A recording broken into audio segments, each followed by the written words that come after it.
who is 4 and raising him bilingually in my second language, English. In this video, I want to talk about the question which is being asked by pretty much everyone who wants to raise a child bilingually in their second language. The question is, as you can guess, am I good enough? Am I good enough in this language to raise a kid bilingually? Let's talk about how to deal with this thought in this video. In the beginning, this thought got in the way of me wanting to raise my son bilingually. Since I was sure that I wasn't good enough in this language, I started seeking alternatives to expose English, like finding an English immersion school or thinking of living in any English speaking country. I always thought that this wasn't my cup of tea and I should leave this manner to expert hands until we started living abroad. As I mentioned in one of my previous videos, we got to live in non-native English speaking country for almost a year. Seeing kids being taught English by non-native English speakers and yet being able to speak English well made me believe in myself. I realized that maybe I can do it. I realized that raising him bilingually would be possible. After we got back to our home country, I was left with no choice but to overcome the fear of not being good enough. One thing really helped me overcome is to think the possible outcomes in case I give it up on that. Seeing this decision will have a bad impact on not only me but also my son makes me believe in myself even more.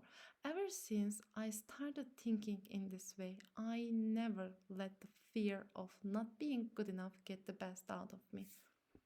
Another thing helped me overcome this challenge is to admit to not being perfect in the second language. I waited too long to start raising him bilingually, like until he was 3, because I always thought that I would be never good enough to raise him bilingually. In other words, I waited for the right time. But let me tell you something, there will never be a right time to start it, right? There will always be moments in your life when you find yourself questioning your level in the second language. I solved this problem by involving my son into my language learning journey instead of immersing myself in my studies all by myself. Ever since then, we started learning new things together, and then our English skills are coming along together. Being open to learning and studying in my target language and not thinking of this learning journey as a burden is a key to overcome this fear easily. In the beginning, I struggled a lot to bring myself to speak all day long. It didn't last more than an hour. I assure you that I felt that all my energy got drained after talking to him for an hour in English.